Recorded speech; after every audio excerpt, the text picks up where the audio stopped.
A dar inicio, no sin antes queremos brindarle un espacio a nuestro colega Edwin Chavarría que nos acompaña en esta noche. No sé, Edwin, si estás por ahí para que nos puedas regalar unas palabras de bienvenida.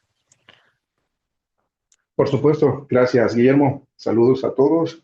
Qué bueno que se unen a este espacio de formación, un tema que verdaderamente día a día va tomando fuerza y va tomando también eh, ese desarrollo del conocimiento para poder tomar también lecciones aprendidas y mejoras, porque cada día se hace más exigente en nuestros lugares de trabajo. Y eso pues requiere también aprender entre todos un poquito aquí, un poquito allá, nos hace pues tener el conocimiento y poder también tomar las soluciones apropiadas. De mi parte, gracias Guillermo, gracias a todos los participantes, que sea de bendición para cada uno de ellos y fortaleza, porque ese es nuestro mayor deseo del equipo, que podamos aprender y que podamos compartir y que podamos seguir adelante unos con otros y ser fuertes para prepararnos para enfrentarnos a situaciones que solo los que ya hemos tenido un pedazo en el caminar del tiempo nos hemos entendido que es necesario este tema en todo lugar y por supuesto en toda la vida. Gracias, Guillermo. Excelente, gracias, Edwin. Bueno, entonces vamos a dar inicio a la sesión de esta noche. Bienvenido, Miguel, gracias ahí por la asistencia. Bien, como recordarán, la sesión pasada, el lunes, empezamos a ver todo lo que era el concepto de planes de emergencia, evacuación, lo que conlleva el paso a paso para la elaboración de unos planes. Ahora, pues vamos a continuar con esta temática y vamos a entrar de lleno a lo que es conceptos y tipos de emergencia. Es importante que antes de conocer, pues, el paso a paso, lo que nos pide la ley, o mejor dicho, el reglamento de gestión de prevención de riesgos, conozcamos un poco cuáles son los conceptos y tipos de emergencia. Vamos a partir del hecho que se entiende por emergencia, déjenme ahorita acá les comparto, a aquella situación en la que se ha producido un suceso incontrolado. ¿Ya? O en el que se prevé razonablemente que puede llegar a producir de forma inmediata un suceso incontrolado del que pueden derivarse daños importantes, y acá viene lo interesante, porque estos daños importantes no solo va a quedarse a nivel del medio ambiente, la fauna, la flora, sino que también a las personas o incluso el patrimonio mismo. Y esto de alguna manera pues va a requerir una actuación y o cualquiera de las dos, o la combinación de ambas, de lo que es la evacuación, pero de una forma rápida y sobre todo segura. Ahora bien, aquí abajo ustedes pueden ver una serie de emergencias que son como las más comunes. Partimos del incendio, explosiones, accidentes graves, derrames o fugas de materiales peligrosos, pero recordarán que en la sesión anterior estuvimos platicando un poco lo que era el análisis PESTEL, el análisis de condiciones políticas, económicas, sociales, tecnológicas, que tal vez en algún momento nosotros nos pudimos quedar con la duda. ¿Y qué tiene que ver el ámbito político, económico, social, tecnológico, legal, incluso en el entorno de la creación de un plan de emergencia? Pues derivado de todas esas condiciones sociales o técnico-legales, como queramos llamarle, se puede generar diferentes, o puede derivar, mejor dicho, en situaciones de cumplimiento regulatorio por un lado, y por otro, situaciones que pueden enfrentarse las organizaciones en torno a inestabilidad social que pueda presentarse, y derivado de ello vamos a ver más adelante que pueden haber emergencias de origen antrópico, es decir, asociadas al ser humano. En ese caso vamos a ir derivando entonces o entendiendo un poco cómo va este tema de las emergencias. Vamos a hablar primero de lo que es un conato de emergencia. El conato de emergencia es el accidente o posibilidad de riesgo que pueda ser valorado, controlado y dominado de una forma sencilla. Miren qué interesante, nos está diciendo de una forma sencilla, pero también rápida. Y esto lo vamos a controlar con nuestro personal, medios que tengamos en el propio lugar de trabajo. Pero lo importante aquí es que en un conato de emergencia sí van a actuar las brigadas que correspondan, y el líder de la brigada, si lo llega a considerar necesario, entonces va a venir y va a activar la llamada de ayuda exterior, que en este caso, pues dependerá la situación que se presente. Pueden ser los bomberos, puede ser la misma policía, comandos de salvamento, la misma Fuerza Armada, o dependerá Protección Civil, no sé, ahí las condiciones que se hayan presentado. Pero lo importante de todo ello es tener en mente y tener en cuenta la comunicación con las autoridades. Si ustedes recuerdan el video que vimos, y vamos a repetir algún par de videos ya cuando vayamos reforzando un poco los conceptos, recordarán el video de la semana, de la semana, y dale con la semana, del lunes pasado, con el caso de la fuga de amoníaco. En ese caso, bien interesante porque a su servidor pues le tocó vivir de primera mano esa emergencia, y uno de los principales errores que se cometieron en ese momento fue el no llamar de forma inmediata a las autoridades, que en este caso puntual fueron, o eran mejor dicho los bomberos, cuerpo de bomberos. Entonces, eso pues generó mucha incertidumbre, generó mucho rumores de que no se quería dar a conocer realmente la emergencia que había sucedido. Por otro lado, se activa una institución, que en ese caso fue el Ministerio de Medio Ambiente, y después de ello, fíjense que eso no se los había comentado, se derivó una inspección del Ministerio de Trabajo. Entonces, ¿por qué menciono esto? Porque lo que pudo haber sido un conato de emergencia, vamos a ver cómo esto puede ir creciendo, que se pudo haber controlado, haber focalizado en un sitio específico, se salió de las manos. Y esa característica fundamental del conato de emergencia, que la resolución se hace con los medios disponibles, no se generó.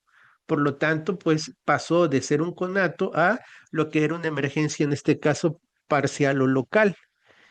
En el caso de la emergencia parcial o local, vamos a ver que es el accidente que, para ser dominado, requiere la actuación de los equipos especiales del centro y medio de los servicios, y por medio de los servicios públicos. Entonces, regresando a ese ejemplo que les decía ahí, el no haber activado a las autoridades en su momento incluso derivó que después de la inspección del Ministerio de Medio Ambiente llegara el Ministerio de Trabajo. Y esto es lo interesante de hoy en día con las organizaciones del Estado, fíjense, porque se comunican entre ellos. Y no es raro que, derivado de una inspección de medio ambiente, después te caiga una inspección de trabajo. ¿Por qué? Por alguna razón se pudo haber identificado alguna falencia o alguna deficiencia, como queramos llamarle, en tema de gestión de riesgos ocupacionales, y eso activa que llegue el Ministerio de Trabajo posterior a una inspección, incluso del mismo Ministerio de Salud. Y ese es el cuidado que hoy en día debemos de tener. Más adelante vamos a ver un poco el cumplimiento regulatorio, porque también acá es importantísimo que tengamos muy en cuenta cuáles son las sanciones a las cuales cada una de sus empresas que están aquí representados se puede ver expuesto, derivado del incumplimiento de no tener un buen plan de emergencia.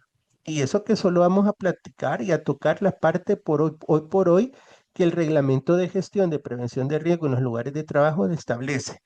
No tenemos ahorita, a medida que vayamos avanzando en la sesión, vamos a ver qué es lo que la ley de bomberos hoy en día pide en torno a la autorización de los planes de emergencia. O cualquiera de los colegas de Grupo GEA, si necesita aportar o tiene el espacio de aportar una opinión sobre esto, pues con todo gusto. También aquí tenemos el soporte del equipo técnico de GEA para poder fortalecer aún más ese tema en específico de los planes de emergencia en torno a lo que la ley de bomberos establece. Ahora bien, pasamos entonces de tener un conato a una emergencia local o parcial a una emergencia general. Ya aquí estamos fritos. O sea, una emergencia general es el accidente que precisa la actuación de todos los equipos y medios de protección del establecimiento, y sobre todo de la ayuda exterior. Ahora, cuando hablamos de la emergencia general, se debe de comportar la evacuación, o podría comportar una evacuación o aislamiento de determinadas áreas del establecimiento y el traslado de trabajadores. Eso es importante que tengamos muy en cuenta bajo qué escenario vamos a estar actuando. ¿Va a ser una emergencia parcial? ¿Va a ser una emergencia local? ¿Va a ser una emergencia general? ¿O va a ser un conato de emergencia? Un conato de emergencia es lo ideal que podamos manejar. ¿Por qué? Porque sabemos que lo contuvimos a tiempo. pero ya llegar a instancias de una emergencia general es cuando ya la situación se ha salido de control y por alguna u otra razón, pues los medios ya no, locales o con los que contemos ya no son los suficientes y acá sí nos toca delegar toda la o dejar toda la responsabilidad en manos de las autoridades, que en este caso si es un incendio, es bomberos, si es una emergencia de primeros auxilios, pues comandos de salvamento, o dependerá ahí la situación que se haya presentado. Veamos el siguiente video, cómo una situación de emergencia puede ser, pues, bajo una comicidad, puede ser mal gestionada o bien, pues, llegar al objetivo que es salvar la vida de una persona. Veamos el siguiente video.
Thank you.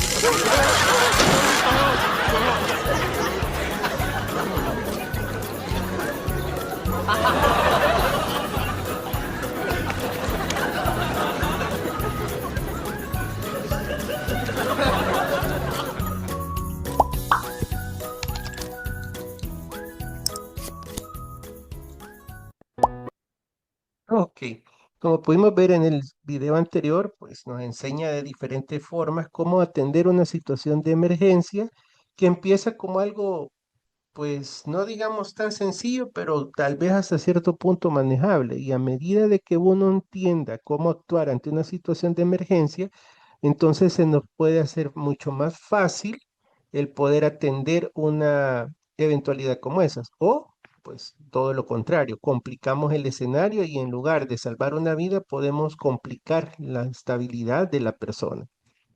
Ahora, una de las grandes preguntas que surgen en torno a la creación de un plan de emergencia es ¿y quién lo desarrolla? ¿Se acuerdan que en la sesión pasada, el lunes pasado, estábamos platicando de los roles y responsabilidades que surgen en torno a la creación de un plan de emergencia, que es parte de los elementos que nos pide que debe cumplir de acuerdo al Reglamento General de Prevención de Riesgos, el artículo 49? Entonces, la gran pregunta es ¿y quién lo desarrolla? Bueno, la elaboración e implementación del plan va a estar al alcance de cualquier persona, pero siempre y cuando conozca perfectamente los procesos e instalaciones de la empresa. ¿Qué significa eso? Que cualquiera de los que estamos aquí presentes, que conocemos las organizaciones donde laboramos, podemos elaborar nuestro plan de emergencia. Puede hacerlo Zulma, puede hacerlo Madeline, puede hacerlo Miguel, puede hacerlo Miriam, Erika, no importa, siempre y cuando tengamos también el apoyo de un equipo multidisciplinario, es más eficaz a poder hacer ese documento. ¿Por qué? Porque en la medida que contemos con ese equipo multidisciplinario, vamos a disponer de esa información adecuada y oportuna en cuanto a seguridad de equipos, instalaciones, y lo más importante es que debemos de seguir de forma escrupulosa el proceso de desarrollo del plan. Entonces, como ven, la estructura o la elaboración del documento mismo es algo que compete a cualquier líder de seguridad, cualquier persona con el conocimiento, con la información apropiada de la organización en la cual se esté elaborando el documento, pues fácilmente podemos desarrollar dicho plan de emergencia y evacuación. Ahora bien, algo interesante es que hay que considerar recursos para la elaboración de este plan.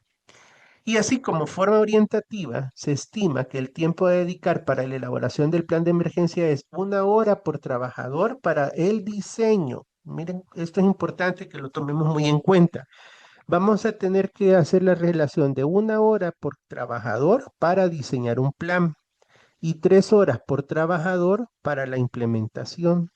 ¿Qué significa eso? Que si estamos en una empresa que tiene 135 colaboradores, el tiempo a invertir para la elaboración o el diseño del plan es de 135 horas y un aproximado de 405 horas en la implementación. Ahora, la gran pregunta es, por ejemplo, Miriam, ¿cuánta gente hay en la empresa donde tú estás?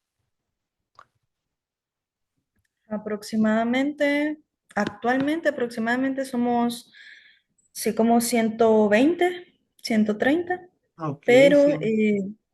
de hecho justo hoy me surgía esa duda porque nosotros no manejamos un número de personal estable, sino que Mm, es bien variante. ok. Digamos que esto lo vamos a particularizar. Oficinas. ¿Cuántas personas pasan en oficinas?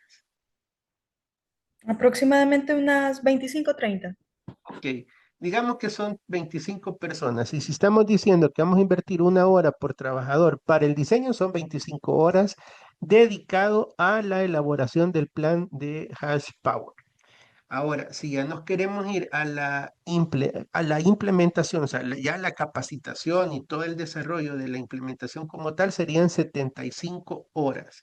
Es decir, que todo el conjunto entre el diseño y la implementación estaríamos hablando de casi 100 horas de inversión en tiempo para la elaboración de un plan de emergencias en oficinas para la empresa, por ejemplo, donde Miriam está elaborando hoy en día. En el ingenio, ¿cuántas personas hay? Ahorita en periodo de mantenimiento somos aproximadamente 375, pero para periodo de zafra sí prácticamente casi que nos triplicamos. Ok. Ujú. Apartamos con 375. Solo ahí son 375 horas para el diseño, fíjate, Zulma. Y si a eso le multiplicamos las 1125 horas que hay que hacer para la capacitación, o sea, estaríamos hablando de casi 1.500 horas dedicado a la elaboración del plan. Interesante porque pongámonos a pensar hoy en día cuánto tiempo le invertimos a la creación de un plan de emergencia. Unas 5 horas. Primero partamos del hecho que ustedes tienen otras actividades del día a día. Y hacer un plan no solo es que van a pasar mañana, tarde y noche haciendo solo eso. Ustedes están entregados en otras actividades. Y si estamos partiendo con que la teoría nos dice que en un estimado es 1 hora por trabajador para el diseño y 3 horas para la implementación, o sea, pongámonos a pensar en la cantidad de tiempo que nos va a exigir la creación de un documento como tal. Ahora, ¿qué sucede? Esto solo es parte del programa. Este es un elemento, fíjense, del programa de gestión. Un solo elemento. Ahora pongámonos en juego todos los 10 elementos, cuánto tiempo nos lleva. Y es ahí donde surge la necesidad a veces de buscar apoyo con otras empresas certificadas, como lo somos nosotros, por ejemplo, en Grupo GEA, para apoyarles a la creación de un programa de gestión, de un plan de emergencia, y es por eso donde uno dice, ok, hay que sopesar el costo-beneficio. Y también es importante saber a quién le voy a delegar una tarea tan sensible como esta. Porque yo se lo puedo dar a Juan Pérez, que me elabore el plan de emergencia, pero ¿será que Juancito tiene el conocimiento técnico para poderme elaborar el plan como es? ¿O simple y sencillamente va a venir él y va a descargar de internet, va a copiar y pegar un plan de emergencia hecho en otro país y solo lo va a empezar a medio modificar con ChatGPT o cualquier otra IA y ya? O sea, vamos a tener un plan bonito en cuanto a estructura, documento, o sea, textualmente hablando, pueda que esté bien bonito y todo, pero en la práctica no va a ser eficiente. Ojo con eso, porque lo importante que hemos visto del plan de emergencia, y como bien lo decía Edwin al inicio, es algo que nos tiene, es una actividad tan seria porque nos tiene que dejar todos los elementos bases para poder actuar ante una situación compleja que se presente en las operaciones. Y siempre hemos estado acostumbrados que el plan de emergencia es un documento que lo elaboramos para salir casi solo del compromiso.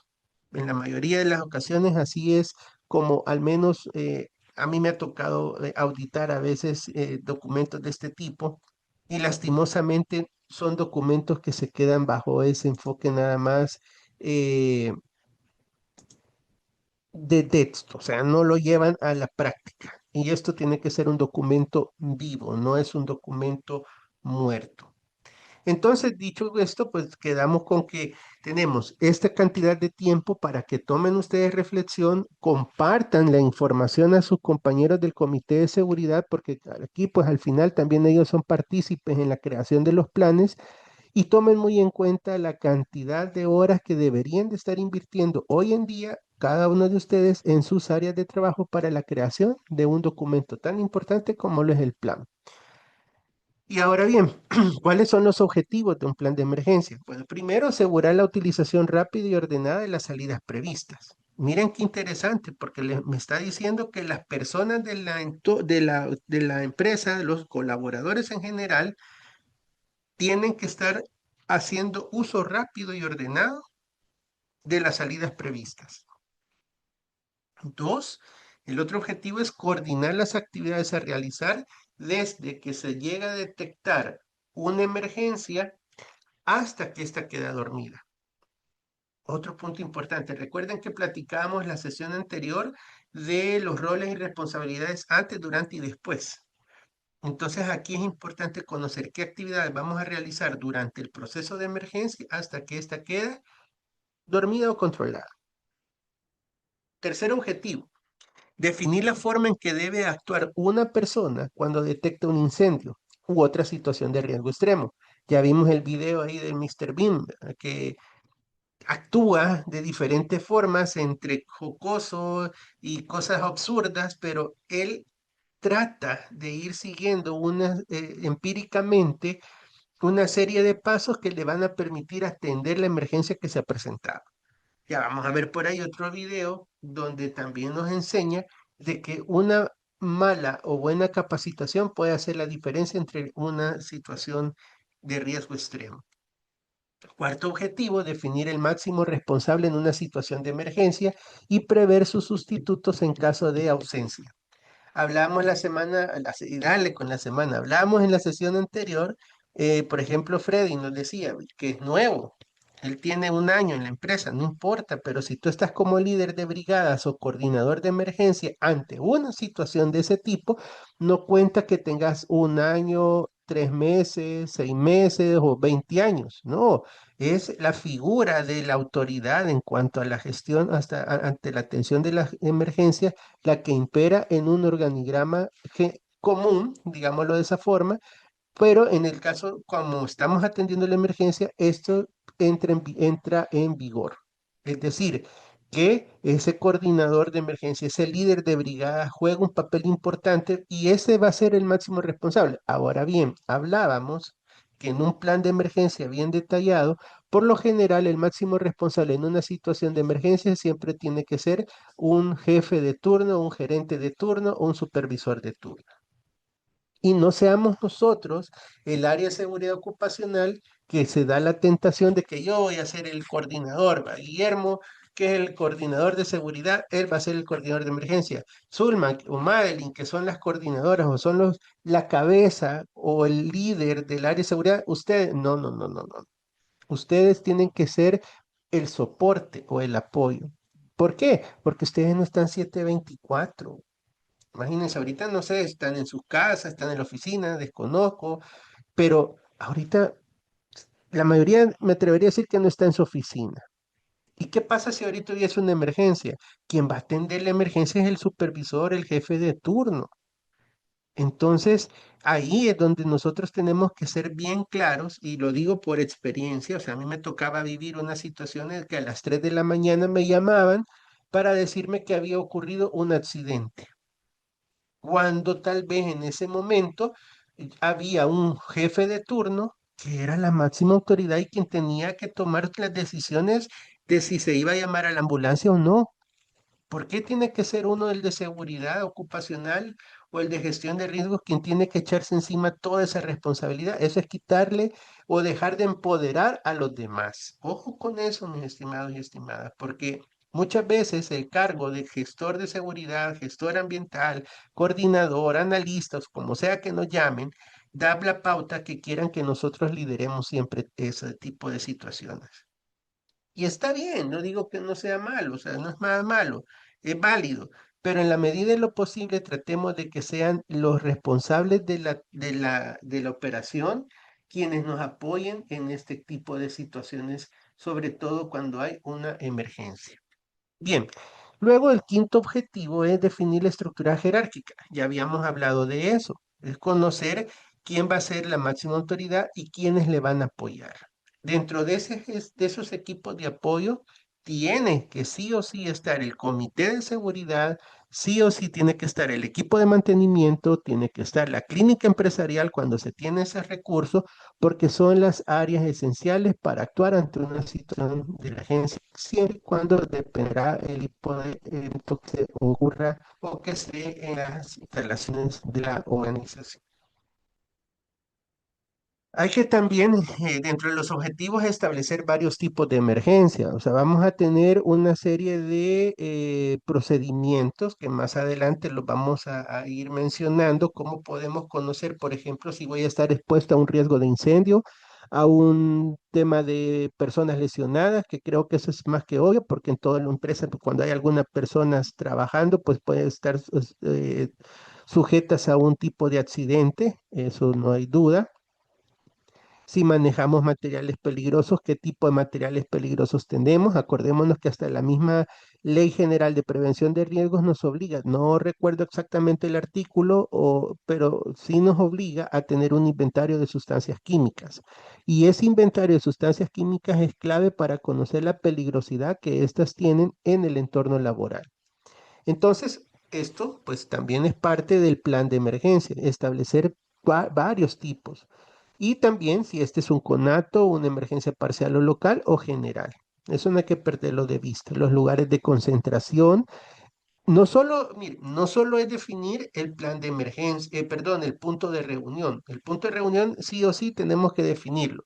Pero ¿qué sucede? También es importante que dentro de la estructura del plan de emergencia quede detallado cuál va a ser el centro de control o el centro de mando, como quieran llamarle, porque necesitamos definir un espacio a donde se va a ubicar la máxima autoridad y que va a estar dando las indicaciones. Es más, cuando lleguen las autoridades, bomberos, policía o comandos de salvamento, ese va a ser el lugar donde se va a concentrar toda la información y va a ser el lugar donde se va a definir todo lo que vamos a establecer de trabajo. Ojo, es diferente al punto de reunión.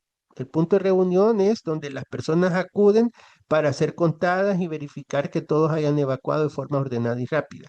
Pero otro punto importante, y acá es también necesario definir dónde voy a colocar mi punto de reunión.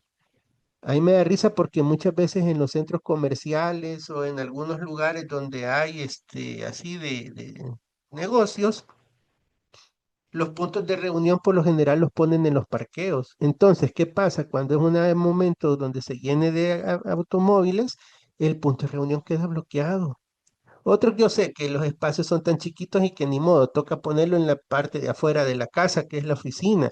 Pero lo importante es que tengamos claro el punto a donde nosotros evacuaríamos y nos concentraríamos en caso de una emergencia. Ahora, ¿qué va a pasar? Muchas veces esos puntos de reunión pueden estar siendo cruzados por cables de alta tensión, puede haber un árbol con ramas bastante gruesas o puede ser en el centro del parqueo. No importa. Al final, aquí es donde tenemos que jugar con esos procedimientos. Claro, a la hora de una emergencia, por ejemplo, es necesario girar las indicaciones a las personas de seguridad que cierren las puertas de la empresa y nadie entra y nadie sale. Aún en un simulacro, nadie entra y nadie sale hasta que termine, para evitar situaciones que comprometan la seguridad y salud de quienes están participando de ese ejercicio o quienes están siendo evacuados en ese momento. Entonces, como ven, ya tenemos aquí estos 7 objetivos que nos van a permitir generar pues un buen plan de emergencia. Ahora, hay 3 objetivos en general. O sea, de esos 7 se condensan en 3 principales: proteger vidas, proteger las instalaciones y restaurar actividades. Así de simple. O sea, los otros 7 es como para que ese plan de emergencia se vea bien detalladito, bien estructurado, pero la esencia de un plan de emergencia es proteger las vidas, proteger las instalaciones y restaurar actividades a la brevedad posible.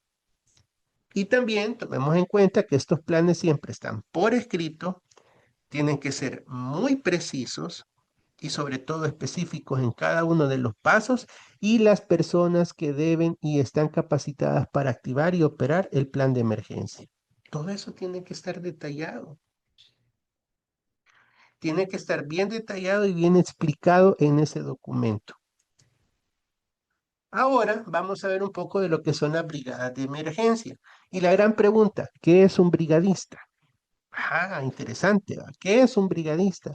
Un brigadista es un miembro voluntario.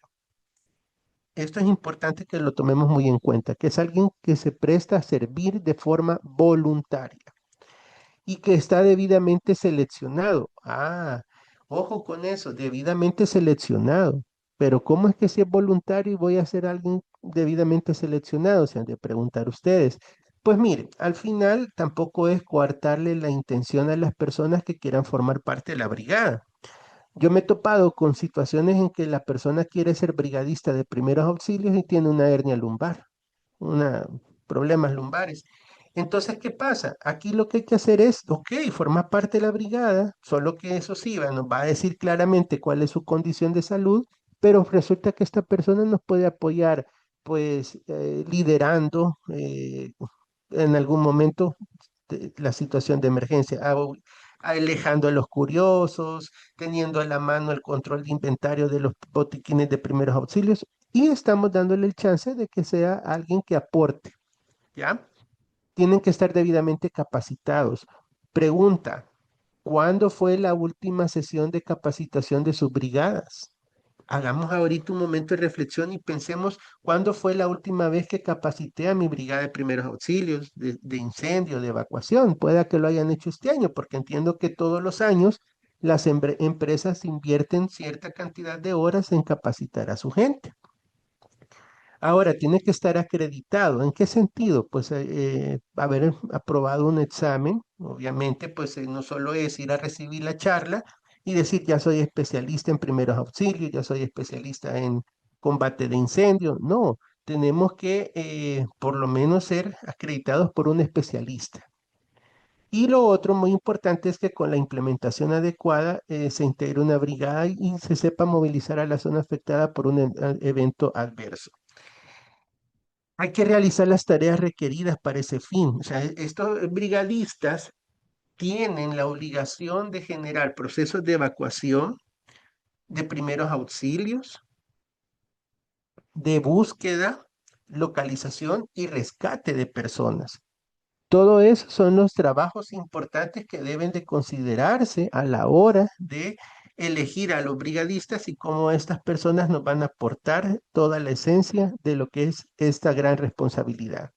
Ahora, ¿cuáles son las características principales que un brigadista debe tener? Primero, vocación de servicio y actitud dinámica.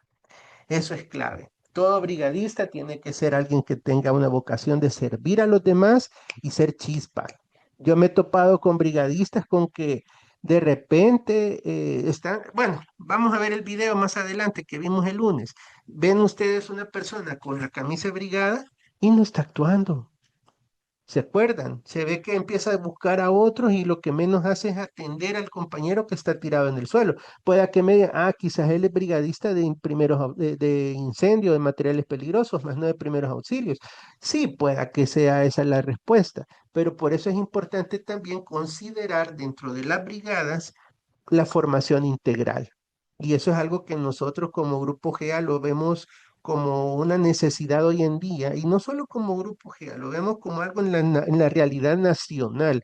Necesitamos brigadistas integrados. Es decir, que si bien es cierto, voy a ser un brigadista de combate de incendio, pero voy a conocer principios básicos de primeros auxilios. Voy a ser de primeros auxilios, pero voy a tener principios básicos de formación en combate de incendio. En la medida que yo logre ser una brigada integral, me va a permitir atender cualquier situación de emergencia en tiempo oportuno. Y sobre todo, garantizo lo que es esa característica de la actitud dinámica de las personas. Hablamos de buena salud física y mental. Interesante. ¿Qué hacemos para que nuestros brigadistas tengan buena salud física y mental? Yo creo que pocas veces hacemos un plan o invertimos en un plan de salud física y mental para nuestra gente. Es importante, pues, que los brigadistas tengan ese servicio, esa actitud diferenciadora. Y miren, hablando un poquito fuera del contexto de lo que es esto de las brigadas, estas son de las cosas que les van a posicionar a ustedes de una manera más innovadora en sus lugares de trabajo. Si Zulma, Madeline, Freddy, Miguel, Miriam, Erika quieren hacer la diferencia, sean un poco más creativos. Desarrollen programas donde sus brigadas, y no lo digo en el sentido de que no lo hagan, sino que motivemos la creatividad, seamos creativos, aquí viene el mensaje, seamos creativos para motivar a nuestra gente a que forme parte de las brigadas. Y esto no solo en las brigadas, también los comités de seguridad, porque si ustedes se ponen ahorita a pensar, ¿quiénes están formando parte de sus brigadas? ¿Quiénes forman parte de su comité? Pueda que los tengan en proceso de formación, o pueda que ni los hayan hecho, pero la onda está en que a veces son los mismos.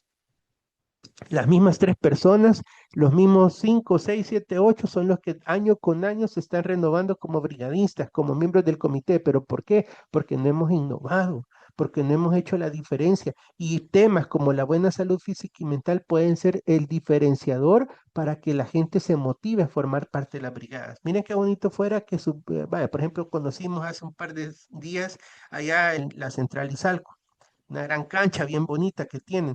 ¿Qué tal que venga Zulma o Freddy? Me imagino que allá en San Miguel tienen iguales condiciones y que contraten a un entrenador para que a sus brigadas le llegue a sacar el jugo a mediodía, miren, o después del trabajo, hacer ejercicio, un gimnasio, levantar pesas, o Miguel allá en el banco, no sé, pero la idea es que la gente diga, yo quiero formar parte de la brigada, porque aparte de que voy a ser alguien que con vocación de servicio y actitud dinámica, voy a tener buena salud física y mental.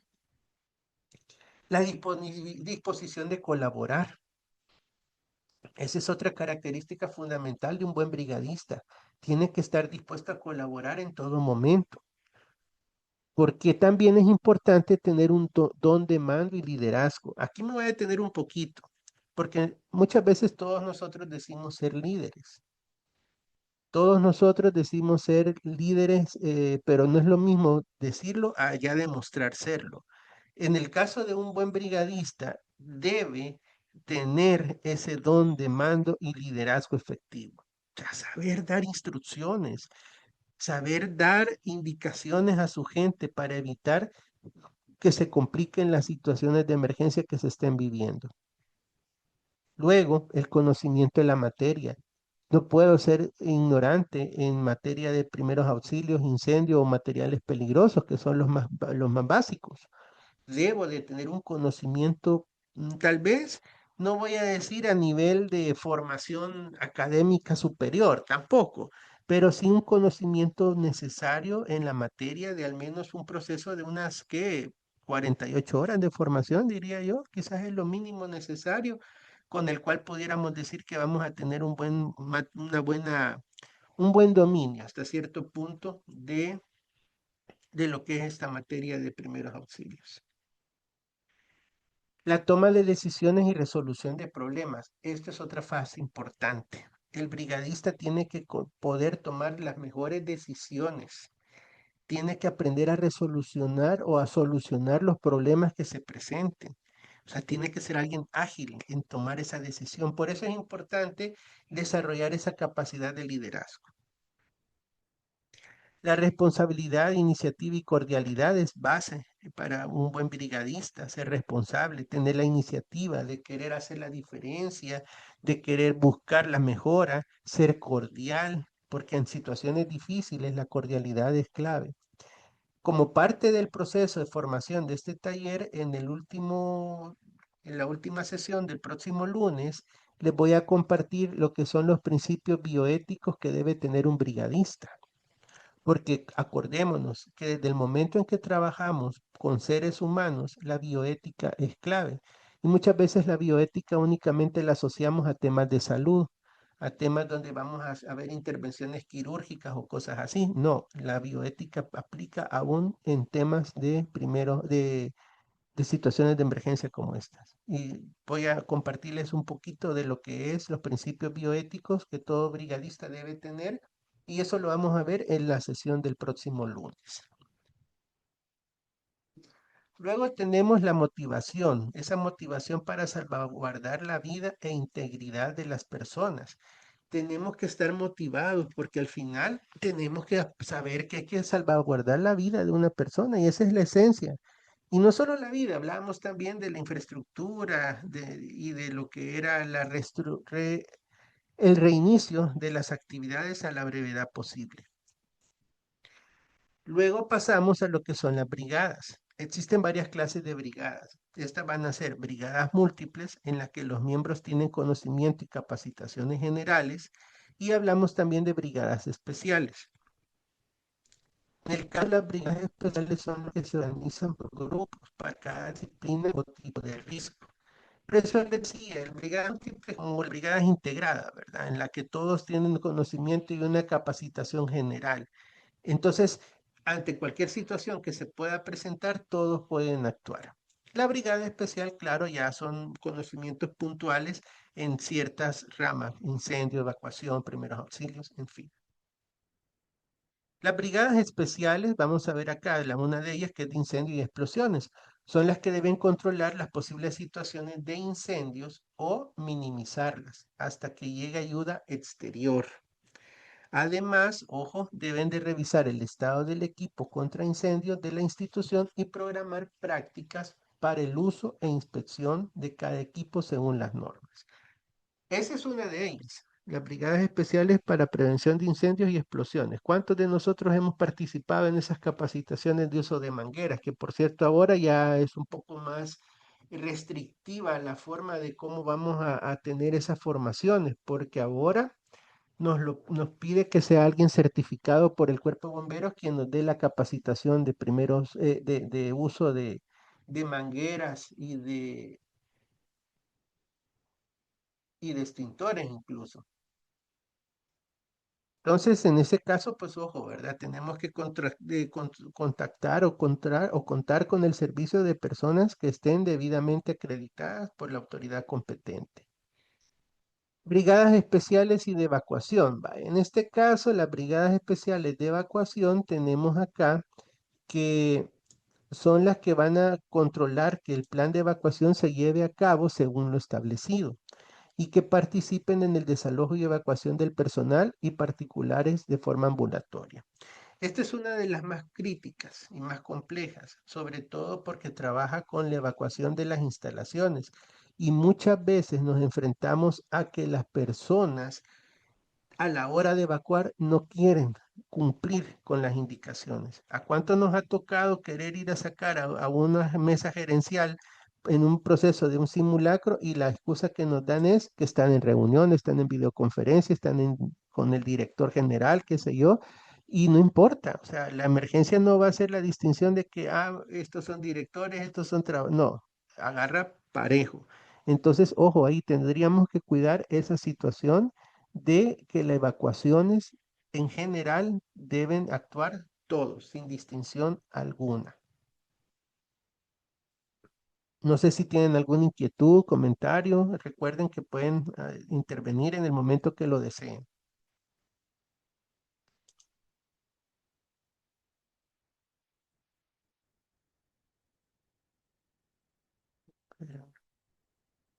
Ok, vamos a ver. Déjenme ver. Ah, no, yo he levantado la mano.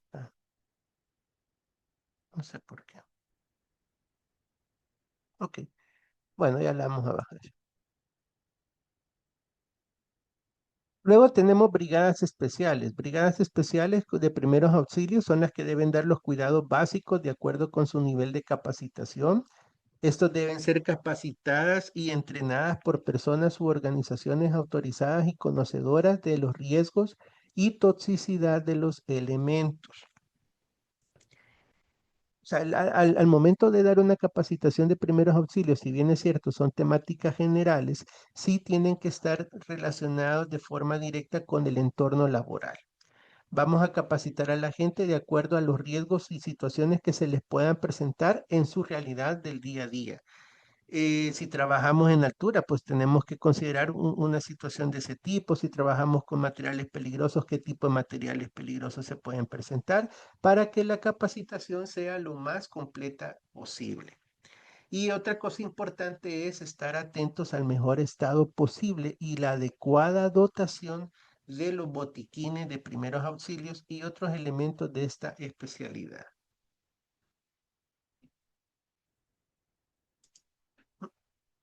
Bien, vamos a ver el mismo videíto de la sesión anterior y luego ahora ya no lo vamos a ver bajo solo el enfoque de, sí, se accidentó o no. Hoy hay una serie de preguntas al fin, para analizar entre todos esta situación de accidente que se presentó. Creo que ya todos están familiarizados con este video, pero lo vamos a ver nuevamente. Recuerden, no perdamos de vista al chico que está acá en la consola amarilla.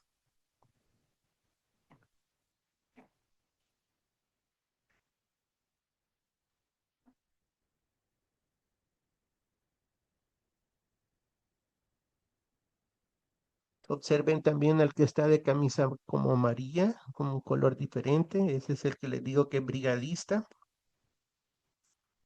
El entorno no lo perdamos de vista, que está operando la máquina. Ahí es donde se hacen las láminas estas comúnmente conocidas como Duralita, la lámina de techo, aunque no es esa la marca, es otra, pero me la reservo por ética. Vemos ahí pues que el muchacho está parado, está tomando medidas de algo y luego, pues como recordamos en ese video, hace una actitud de una acción insegura. Miren, ingresa al centro de las máquinas. Aquí lo vamos a ver, aquí está, chero. La máquina no fue en ningún momento detenida, está operando, ahí lo atrapa, lo contramina contra la plancha o el banco de trabajo. Era un espacio como de 15 centímetros más o menos en lo que este chero quedó atrapado y luego ahí pues vemos que él sale tocándose el cuello, tirándose al suelo, retorciéndose el dolor. Y aquí es donde empezaríamos a analizar la situación que se está dando. ¿Cuánto tiempo esa persona pasó tirada? ¿En cuánto tiempo otro compañero lo pudo haber auxiliado? Nadie lo está atendiendo en ese momento. Llega otro compañero a paso tranquilo a llamar a otro.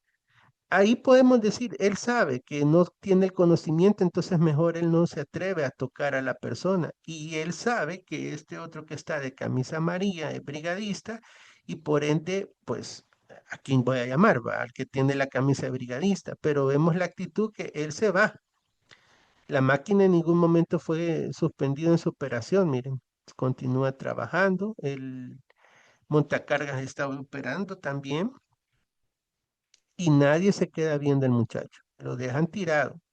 O sea, esas son de las cositas que tenemos que ir viendo y analizando ya más a conciencia desde la perspectiva de un plan de actuación ante emergencia. Ahora, ahí ya se activó un poco más la situación. Ya llegan todos a ver qué fue lo que pasó, pero hasta ese momento nadie se acercaba al compañero lesionado. Llegan uno, dos, tres, cuatro, y si ustedes se fijan, ya ahí hay uno que se hincó a verlo, pero lo curioso es que no tiene la camisa de brigadista. Ahí sí ya se hizo todo el alboroto, ya todos están viendo qué pasó y ahí ya está todo activado. Ahora, ¿qué sucede? Ahí es donde nosotros tenemos que analizar lo siguiente. Vamos a ver. Bueno, ahí ya pasó. Ok, vamos a hacer todos el análisis grupal de este video. En primer lugar, ¿cómo calificarían ustedes el nivel de respuesta de estos brigadistas? A ver, los escuchamos.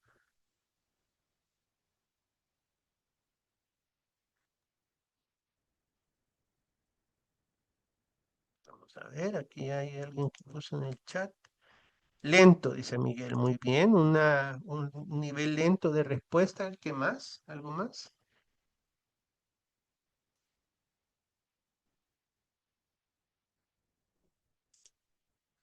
Nivel lento. Creo que hay una falta de un plan de comunicación ante una emergencia.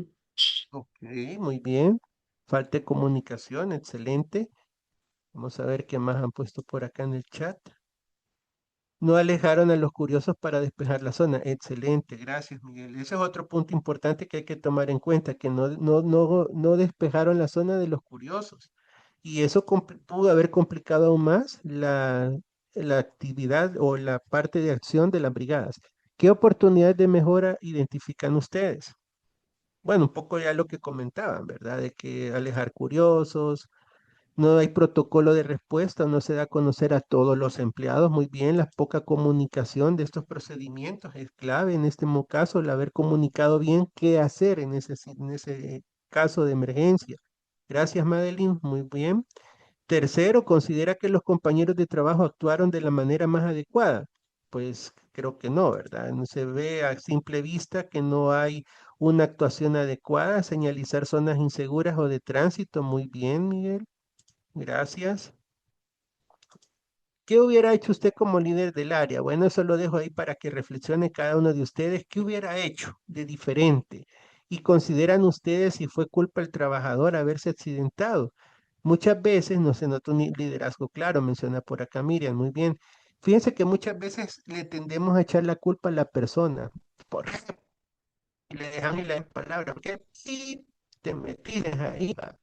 O sucede que la culpa El accidente, ¿saben a quién se la achacaron después? ¿A quién creen de quién creen que fue la culpa?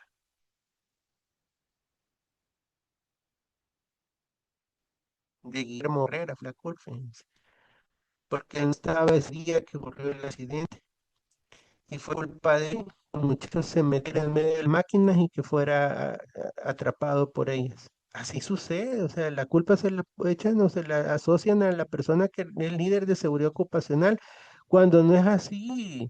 O sea, a nosotros nos toca capacitar, claro, pero la responsabilidad directa es del jefe del área donde ocurrió el accidente. Sí, pero no, dice Miguel, ya que el equipo debería tener sensores y poder pausarse. Correcto. Y fíjense que al final, después de la investigación, lo que se hizo de mejora fue haber cerrado el área para evitar el ingreso de curiosos. Y lo que menos se colocó fue esto, sensores de parada o paradas de emergencia de las máquinas, que detectaran la presencia de alguien cuando se metiera en medio de elas. Entonces, Ahí como vemos, también. hola, dale, dale, dale. También lo otro ahí, ¿verdad? Para comentar es de que, bueno, en la investigación también nos damos cuenta, ¿verdad? Si el colaborador es una persona nueva o ya tiene experiencia, porque muchas veces también se da de que por el exceso de confianza, ¿verdad? Quizás no era la primera vez que él hacía esta acción, entonces, pero aquí fue cuando tuvo la mala suerte. Muy bien el aporte, Freddy. Así es, el exceso de confianza. Quizás esa actividad ya la venían haciendo no solo él, tal vez los otros compañeros de los otros turnos, y nunca había pasado nada. O posiblemente pasó, pero no habían cámaras y no quedó registrado el accidente, como en este caso. Entonces, sí, es otra condición que se pudo haber dado. Muy bien, el exceso de confianza. Hay un programa, Stop, no sé si ya lo han escuchado ustedes, el seguridad de trabajo por la observación preventiva, que es parte de los 4 estados que generan, por ejemplo, la prisa, la frustración, el exceso de confianza. Todo eso genera ojos no en la tarea, mentes no en la tarea, colocarse en la línea de fuego, y todo ello es parte del por qué se dan los accidentes de trabajo en las organizaciones. Y obviamente, pues esto se deriva en emergencias. Así que bueno, visto este video y tengo acá las 7:35, vamos a hacer nuestra primera pausa. Nuestra pausa para que podamos ir a tomar un cafecito, de atender ahí alguna necesidad que tengan en sus lugares donde se encuentren, y los veríamos dentro de 10 minutos. ¿Les parece? Ok, nos vemos dentro de 10 minutos. Vamos ahora a entrar a lo que es el cumplimiento regulatorio que rige todo lo que es relacionado al plan de emergencia. Partimos primero del artículo 34 de la Ley General de Prevención de Riesgos, que nos dice que todo lugar de trabajo debe contar con planes, equipos, accesorios y personal entrenado para la prevención y mitigación de casos de emergencia. Esto tiene que ser ante desastres naturales, casos fortuitos o situaciones causadas por el ser humano. El artículo 65 nos dice que los planes de emergencia y evacuación en casos de accidentes o desastres deben estar de acuerdo a la naturaleza de las labores y del entorno. Y todo el personal deberá conocer y estar capacitado para llevar a cabo las acciones que contempla dicho plan. Y como sabíamos también en la sesión anterior, vimos que el artículo 49 nos da lo que son los puntos mínimos que debe cumplir un plan de emergencia. Habiendo cubierto la sesión anterior, los primeros tres, hoy vamos a hablar un poco sobre los detalles de equipos y medios para la respuesta ante emergencias y del mapa del lugar de trabajo, rutas de evacuación y puntos de reunión. Luego, pues vamos a ir viendo los procedimientos de respuesta de acuerdo a cada tipo de emergencia, el plan de capacitación, calendarios de simulacros. El artículo 79 de la ley nos dice que el no contar en el lugar de trabajo con un plan de emergencia en caso de accidentes o desastres es considerado como una infracción grave. Ojo con eso, es una infracción grave y esta puede ser sancionada en una multa que va entre 14 a 18 salarios mínimos. ¿Qué sucede? Que ahora aumentó. En un inicio, cuando teníamos el salario mínimo de 300 y algo, Estamos hablando que la multa puede oscilar entre 75.000 hasta un máximo de $98.000 para, para una empresa de 15 trabajadores. Pero ¿qué sucede ahora? Ahora sabemos que el salario mínimo subió y máximo, el mínimo, perdón, que son 14 salarios mínimos, el mínimo es de 5.723,20 centavos.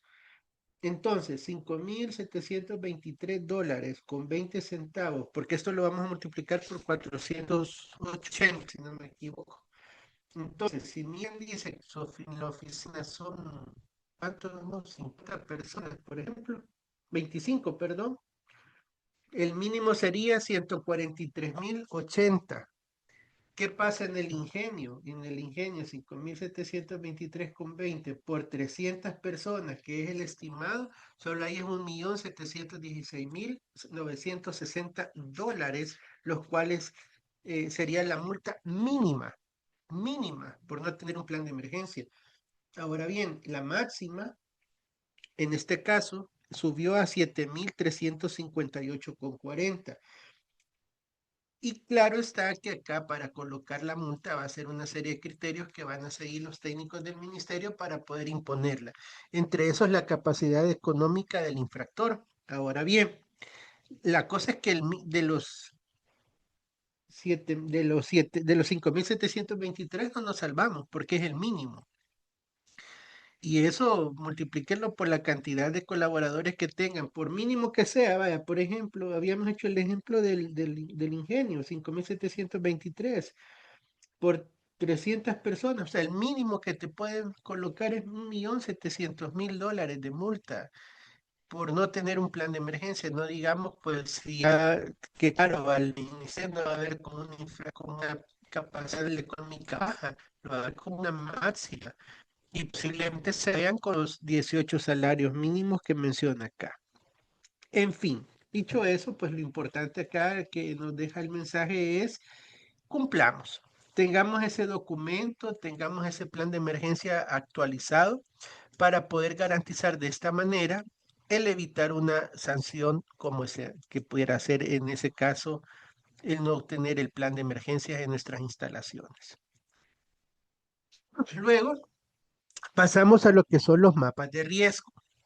Cuando hablamos de los mapas de riesgo, recordarán que esto no viene siendo el mapa de riesgos común que tenemos para lo que es las evaluaciones HIPER. No, este mapa de riesgo va a ir derivado del análisis del entorno que platicamos la sesión anterior. En este caso vamos a definir los daños, pérdidas y consecuencias que pueden ocasionarse a raíz de uno o varios escenarios de desastre. Y en este caso trata de determinar la probabilidad de ocurrencia y la magnitud de los daños por fenómenos naturales extremos. Si es un escenario de riesgo, es la combinación entre una amenaza de cualquier origen y una población vulnerable que ocurre en un momento y un lugar determinado. Y para hacer estos análisis de riesgo, vamos a hablar de lo que es el análisis de la amenaza y análisis de la... Arreglar aquí.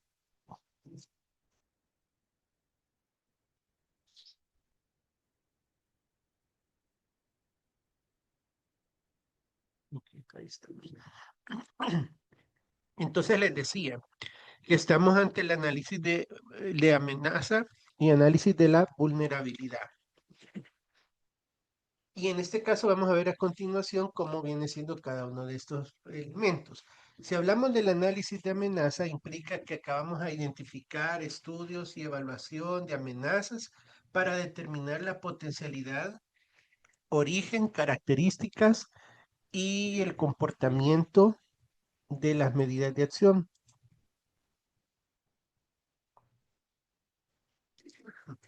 ¿Me escuchan bien? Hola, hola, ¿me escuchan?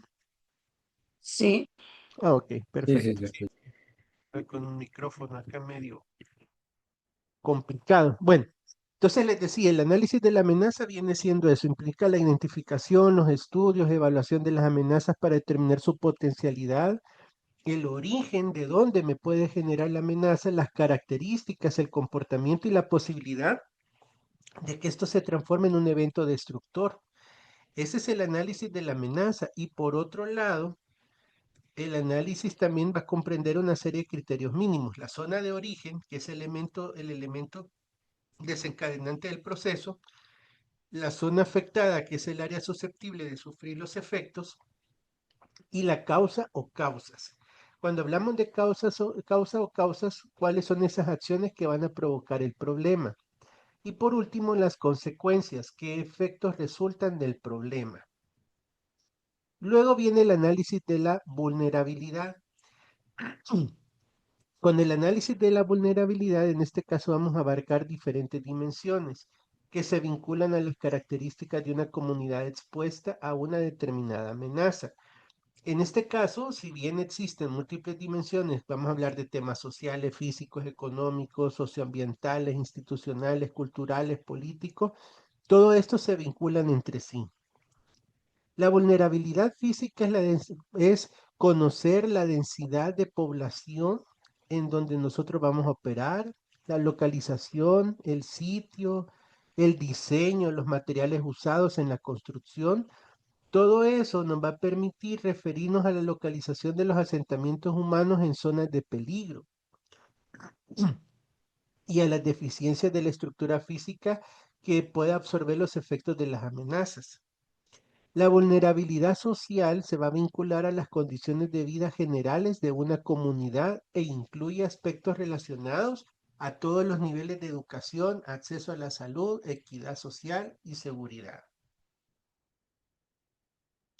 Ahora bien, ¿cómo vamos a construir el mapa de riesgos?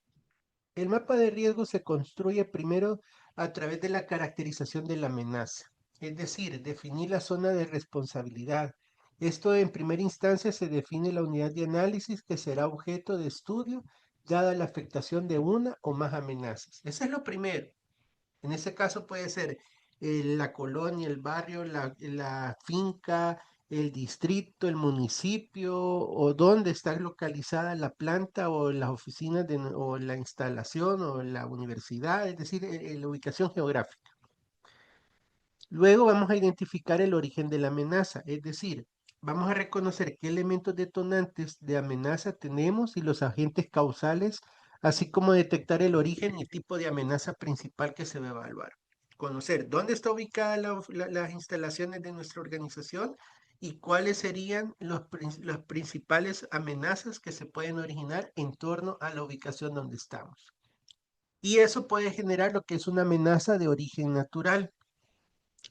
El agente productor obviamente es la naturaleza, ¿verdad? Que nos va a impactar. Y en este caso hablamos de geodinámicos por procesos al interior de la Tierra. Entiéndase, terremotos, sismos, actividad volcánica. Geodinámicos por procesos del exterior de la Tierra, deslizamientos, aluviones, remoción en masa, o hidrometeorológicos, inundaciones, vientos, lluvias, sequías. Esas son las amenazas de origen natural con las cuales nos podemos enfrentar. Ahora bien, ¿qué sucede con las de origen antrópico? En este caso son las que es una consecuencia no deseada de todo proceso económico o actividad humana. Lo que es origen antrópico puede ser accidentes y otras contingencias como incendios, explosiones o derrames, o procesos de degradación, contaminación, erosión o deforestación. Vamos a ver a continuación un video de cómo la amenaza de origen antrópico puede afectar las organizaciones. Ahorita déjenme se los busco y lo comparto.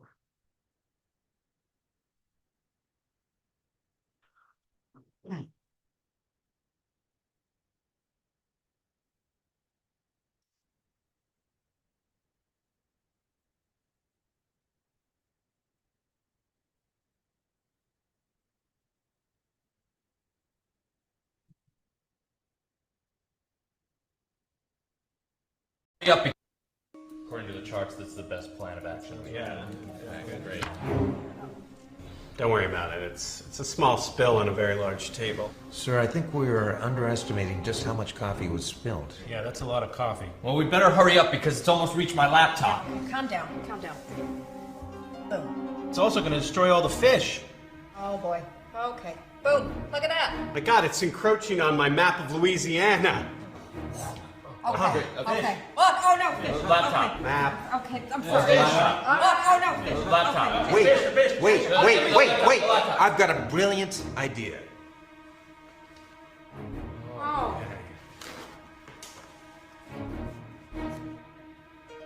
Okay, Jones, you gotta hurry up. I think the public is getting suspicious. All set. Damn. Didn't work.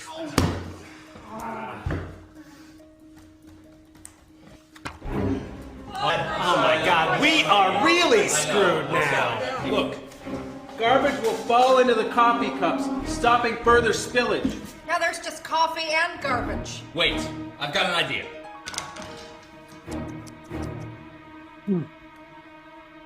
Damn, I really thought that would work. Well, maybe it doesn't work right away. Let's observe it for 3 hours and then reassess it. Okay. We just wasted 3 hours. Damn it.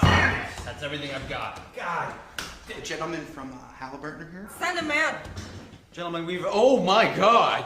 You guys are partly responsible for this. You provided these styrofoam cups knowing they were unstable. Oh, no. Don't put this on us. You know what? Halliburton doesn't have to listen to this. We are out of here.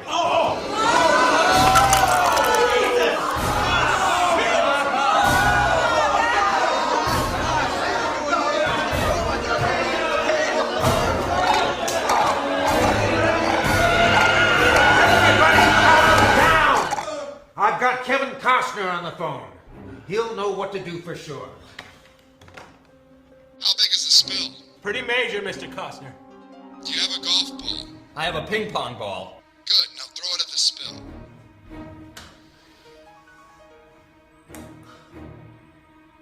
What happened?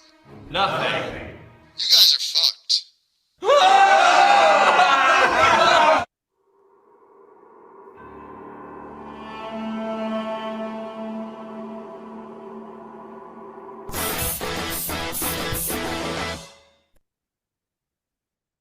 Ok. Esto es una parodia de lo que fue el derrame de petróleo de la en la Deepwater Horizon, si no me equivoco. Fue una situación que se presentó en el Golfo de México y que generó pues una contaminación ambiental bastante fuerte. Y esto pues generó no solo la contaminación local, sino que también hoy en día pues todavía hay trazas de esa contaminación que está afectando la fauna marina de la localidad. Acá lo que vemos que una emergencia de origen antrópico mal gestionada, pues generó toda esa situación de incertidumbre, de tratos inadecuados y que al final, pues en lugar de ayudar, pues complicó aún más la situación. Entonces ahí ese mensaje, ese video parodia nos dice que pues debemos de estar debidamente preparados para atender cualquier tipo de situación. Y en los mapas de vulnerabilidad vemos que la finalidad es determinar cuáles son los riesgos potenciales, ya sea individuales, sociales y ambientales, a lo que esté expuesta la empresa. Y los objetivos básicamente es reconocer cuáles son los riesgos existentes en el establecimiento de la organización y su entorno, identificar las capacidades y los recursos con los cuales contamos, analizar los riesgos a los que se está exponiendo la organización para valorar los daños potenciales y finalmente analizar las vulnerabilidades presentes para cambiarlas de tal manera que se conviertan en capacidades. Para elaborar el mapa de vulnerabilidad se hacen 4 fases. Primero de ellas es el análisis de experiencias pasadas. Tenemos que saber qué fue lo que ocurrió, por eso es importante tener en todo momento un estadístico de los accidentes ocurridos. La identificación de amenazas y situaciones de peligro al interior de la empresa y sus alrededores. Y muchas veces los alrededores lo que menos a veces tomamos en cuenta, y eso es lo importante también, tener en consideración qué es lo que hay a mi alrededor, qué es lo que tengo en los alrededores de la empresa, porque a veces yo puedo tener todo controlado, pero mi vecino tal vez no. O viceversa, mi vecino está bien preparado para una emergencia y yo no lo estoy. Entonces es ahí donde tenemos que combinar esfuerzos. Otro punto importante es, en una tercera fase, la propia elaboración del mapa de vulnerabilidad y sus recursos y finalizar con socializar dicho mapa, es decir, comunicarlo a todos los interesados. Para realizar el análisis se pueden utilizar las siguientes preguntas. Empecemos ahí, aunque sea, suene chistoso, ¿va? Pero ¿se acuerdan de terremotos o sismos que hayan ocurrido? ¿Cuándo fueron los más recientes? ¿Qué daños ocasionaron? ¿Cómo reaccionaron ustedes? ¿Algunos de ustedes sufrieron daños o pérdidas? Todas esas preguntas son clave para poder hacer un buen análisis de una experiencia pasada. ¿Cuáles han sido los accidentes más graves ocurridos en los establecimientos? También es otro punto importante que nos compete estar buscando información con los colaboradores. Y aquí son clave aquellos que tengan más añitos de estar trabajando con nosotros, ¿verdad? Que son los que pueden acordarse hace 20, 30 años qué fue lo que ocurrió en las instalaciones de la empresa. Tal vez hubo un fallecido, tal vez hubo un terremoto que tal vez nosotros por estar en otro lugar trabajando no lo vivimos ahí y no supimos la situación que se presentó. Luego en la fase 2 el establecimiento se va a organizar en grupos para realizar un reconocimiento al interior de las instalaciones y en sus alrededores para identificar las amenazas, el nivel del riesgo existente. Aquí es importante hacer ese recorrido, ese equipo multidisciplinario que hay que conformar para poder hacer ese levantamiento de todo lo que hay en nuestro alrededor. Y también, obviamente, pues al interior de la empresa, porque esta fase puede llevarse a cabo mediante una o varias acciones, entre ellas, pues puede ser completando instrumentos o respondiendo una guía que tenemos acá. Podemos empezar a preguntar, empezar a hacer una inspección, ¿va? Y empezar a ver las láminas del techo están en estado bueno, regular o malo. Los muros perimetrales están buenos, regular o malo. Instalaciones eléctricas, puertas, ventanas, condiciones del piso, drenajes de agua lluvia. Todo eso es lo que nosotros vamos a ir evaluando y no se limita solo a eso. Dependerá de las necesidades que tengan ustedes, pueden hacerlo más extenso esa identificación de amenazas en la infraestructura. La idea es que puedan ustedes identificar de forma precisa cuáles son las condiciones del estado de cada uno de ellos. Y claro, ahí definir cuáles son las amenazas que pueden presentarse. Luego tenemos la identificación de amenazas relacionadas con el entorno más cercano. Aquí es donde empezamos a conocer si existen zonas de deslizamiento cercanas al establecimiento, si hay peligro de incendios por quema de rastrojos u otros similares, si hay inundación por desbordamiento de ríos o quebradas, si hay un estancamiento de agua lluvia, si hay una presencia de estructuras criminales en la zona, por ejemplo, que si bien es cierto, hoy estamos en una situación de seguridad social más controlada, pero pues no se sabe si todavía hay remanentes de algún tipo de delincuencia, drogadicción o maras incluso. Que eso pues ya está, pues como les digo, controlado acá en el país, pero no deja de que sea un tema social que controlemos en todo momento, ¿ah? La presencia de establecimientos que almacenan grandes cantidades de sustancias químicas. Esto es importantísimo porque en toda empresa, independientemente del rubro, hay siempre uso de químicos. Químicos menos agresivos que otros, sí, pero vamos a tener siempre la presencia de una sustancia química en una instalación de trabajo.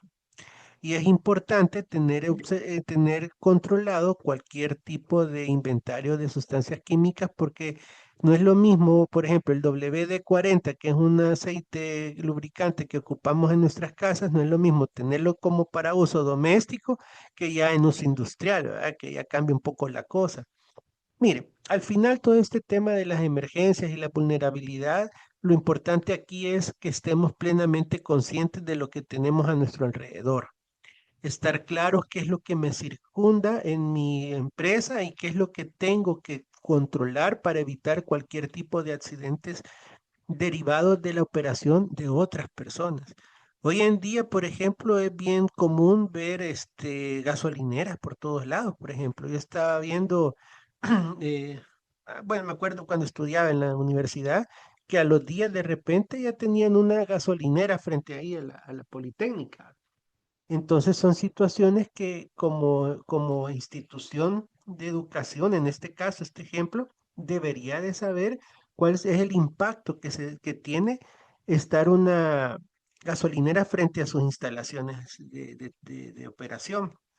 O por ejemplo el colegio donde estudia mi.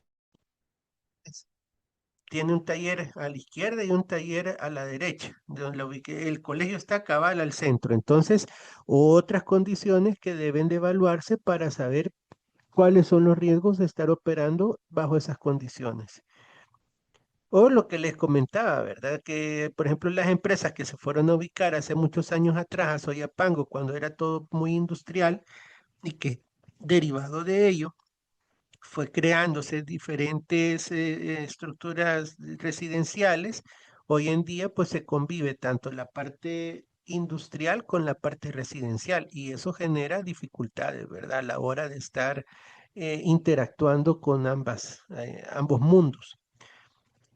La fase 3 de la elaboración ya es en sí la elaboración del mapa como tal. Ya aquí es definir la zona de responsabilidad y en primera instancia se define la unidad de análisis que vendrá siendo objeto de estudio, dada la afectación de una o más amenazas.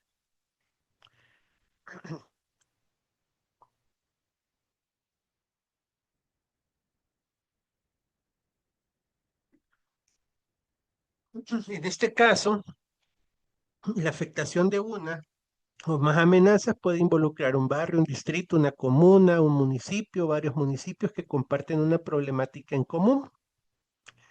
Puede ser que haya una zona que cada vez que llueva se bloquea el paso por una necesidad de una quebrada, se bloquea por un deslave que puede ocurrir, como pasa en la carretera de Los Chorros, por ejemplo. Aquí tenemos una serie de simbologías que se recomiendan hacer uso de ellas para poder levantar nuestro mapa de riesgos en el caso puntual de mapa de emergencias.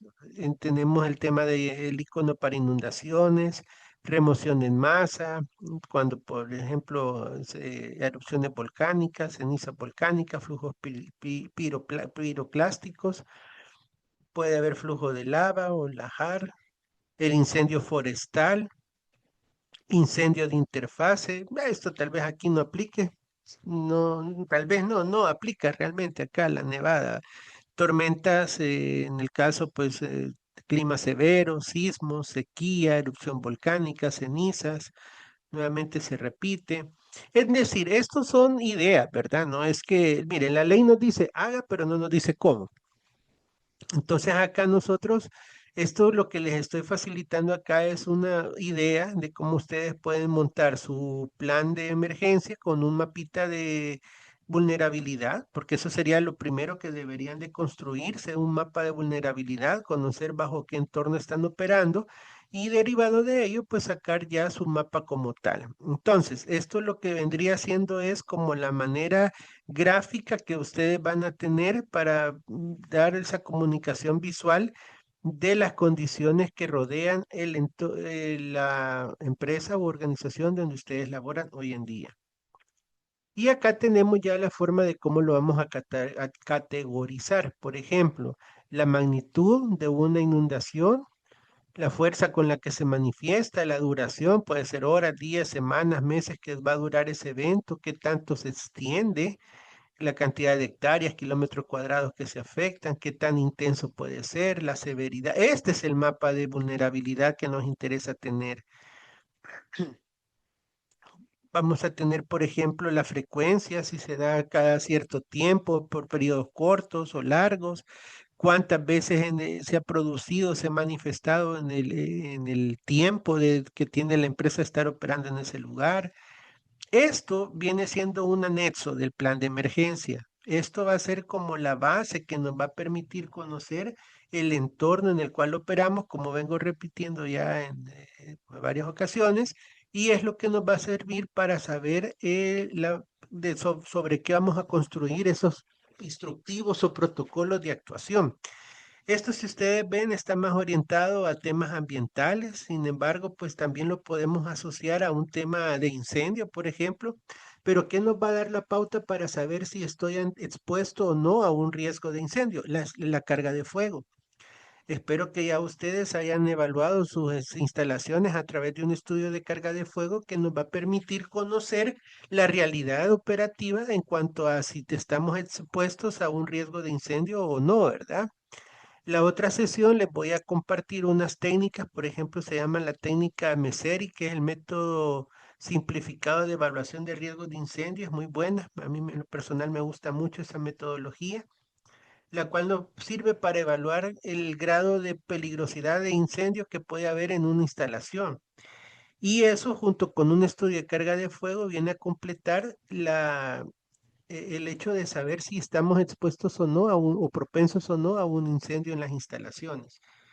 Sobre todo aquellos que están ubicados en zonas de difícil acceso y que una motobomba pues no va a llegar en cuestión de minutos. Aparte que el tráfico en ciertas horas es complejo, entonces debemos de estar debidamente preparados para atender cualquier situación de conato de incendio y que ese conato se quede ahí, ¿verdad? No pase a más.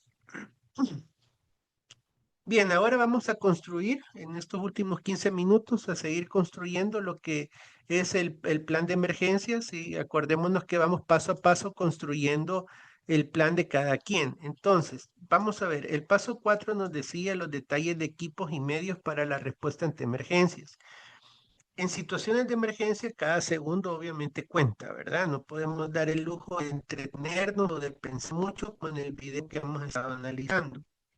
Los equipos de rescate deben estar debidamente preparados con el mejor equipamiento para actuar de manera rápida y eficiente. Contar con el material adecuado que no solo facilite las operaciones. Y en este caso, lo que surge la gran inquietud es ¿y qué debo de tener? Si voy a tener un botiquín de primeros auxilios, ¿qué debe tener ese botiquín?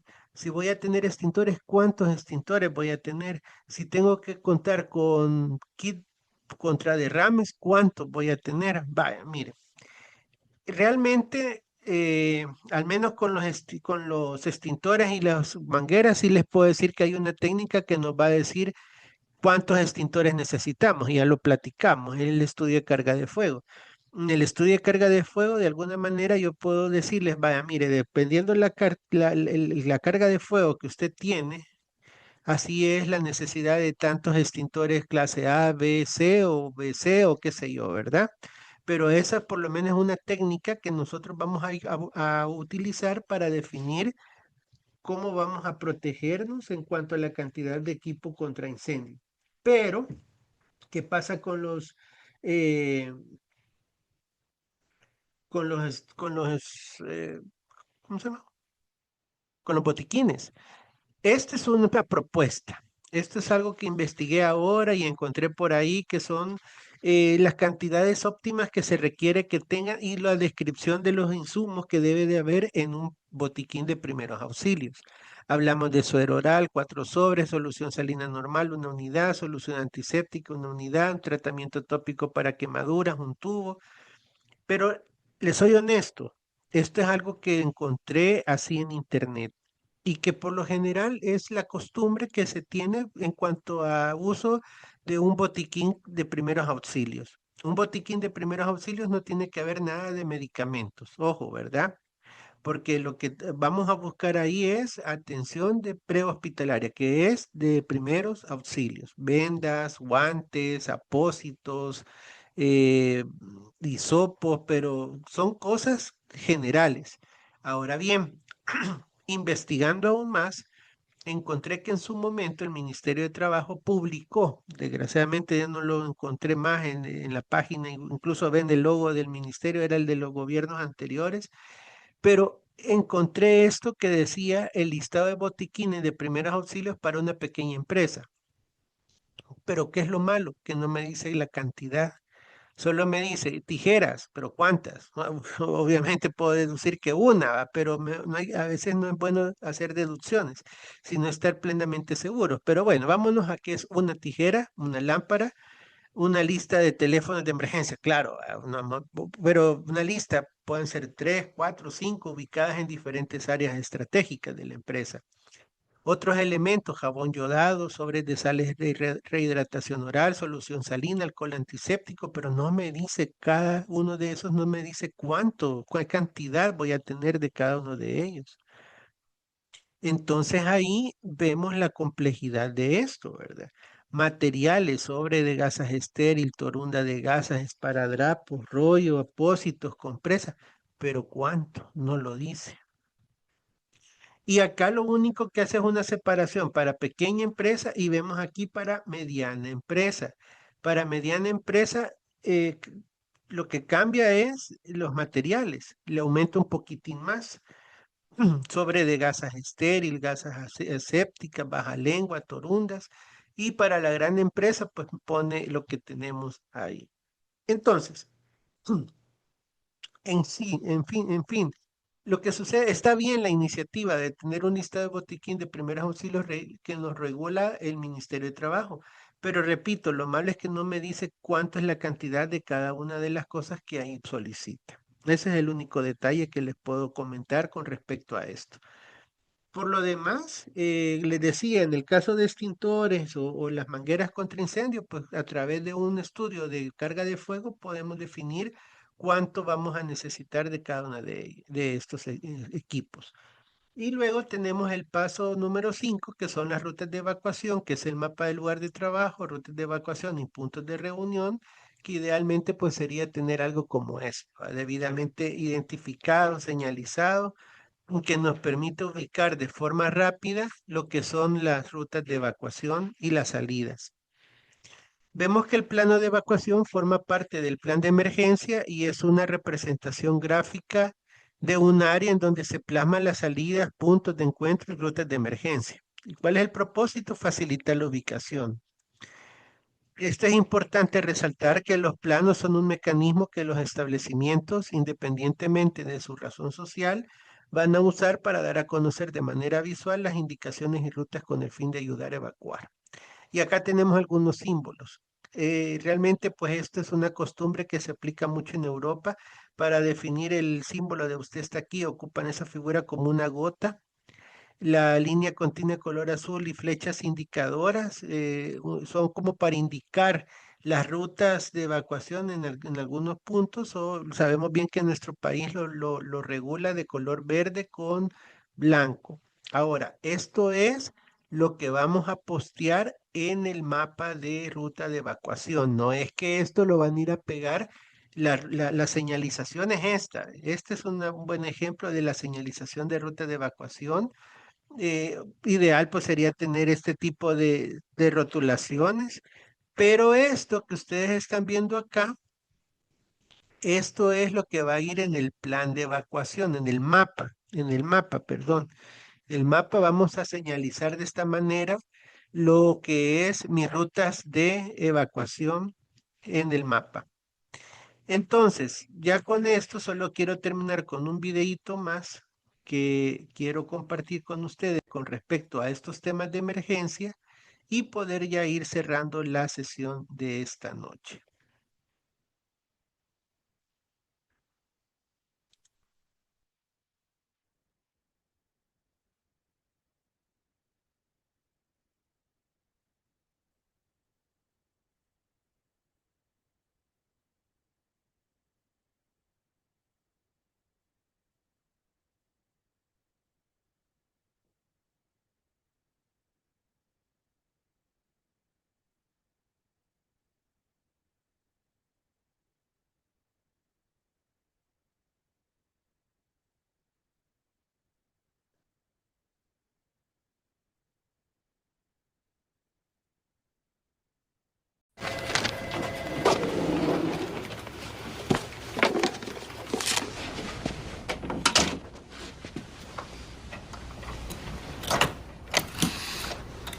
Hace poco di una plática sobre incendios y nadie prestó atención. Es mi culpa por usar PowerPoint. El PowerPoint es aburrido. La gente aprende de muchas formas, pero la experiencia es el mejor maestro.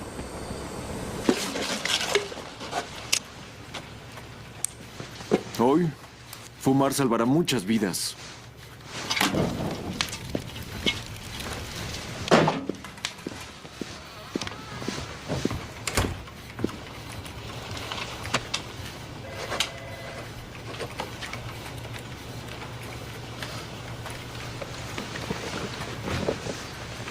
¿No huelen como si hubiera humo? ¿Estás usando la loción de antes?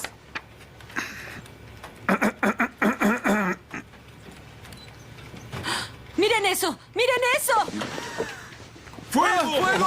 ¿Escuché fuego? ¡Por Dios! ¿Cuál es el procedimiento? ¿Qué haremos, compañero? ¡No hay línea! ¿Qué sucede? ¡La salida de emergencia! No lo sabemos. Puede venir del ducto de aire. ¡Por Dios! ¿Qué está pasando? ¡Ya cálmense! ¡Todos calmados! ¿Cuál es el procedimiento? Tenemos que salir de aquí. Oye. ¡Cálmense! No, Michael. Cuidado, cuidado. Coge la manija. Si está caliente, puede haber fuego en el pasillo. Sí, puede estar caliente. Está muy caliente. ¡Ay, por Dios! ¿Qué haremos? No hay opción viable. ¿Y ahora qué? Ahí está la puerta, revísala. ¿Y la manija? Está caliente. La otra. Es otra opción, es otra opción. ¡Ay! ¡Cálmense todos! Yo primero. A un lado. Las cosas son reemplazables, Phyllis. Personas, vidas humanas no pueden...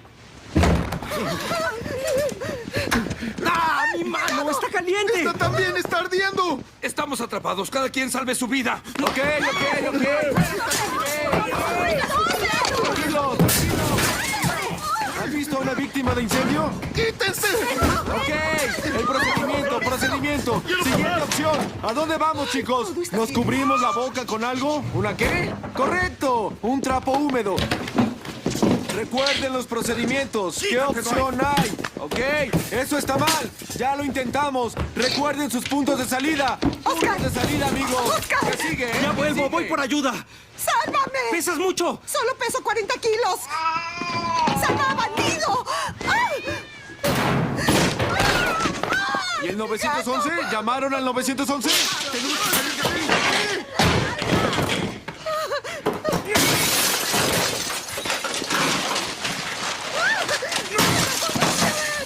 ¿Qué hacemos? Utilicen esa oleada de miedo para que decidan qué hacer. Ok, no moriré aquí. Vamos. ¡El fuego nos está disparando! ¡Dios, qué sucede! ¡Ay, la alarma!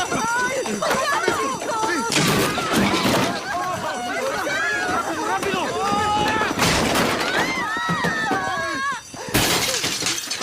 ¡Auxilio! ¡Por Dios!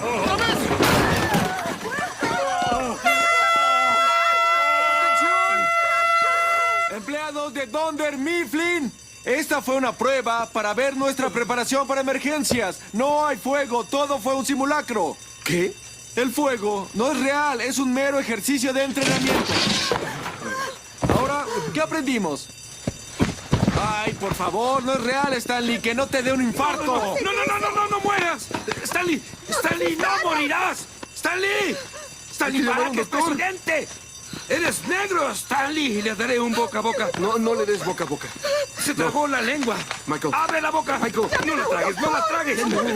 ¡Michael, déjenme! ¡Sálvenlo! ¡Me estás ahogando! ¡Me estás ahogando!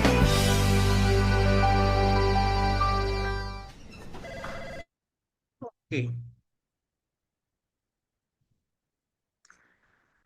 Bueno, estimados y estimadas, con este video concluimos la sesión de esta noche. Agradecerles a cada uno de ustedes por su asistencia, por su participación y esperamos pues que todos los contenidos que estamos viendo sean de mucha aplicabilidad en su día a día y en sus gestiones para poder ir reforzando cada vez más esos planes de emergencia que ustedes hoy por hoy pues ya tienen o están en proceso de mejorar en sus instalaciones.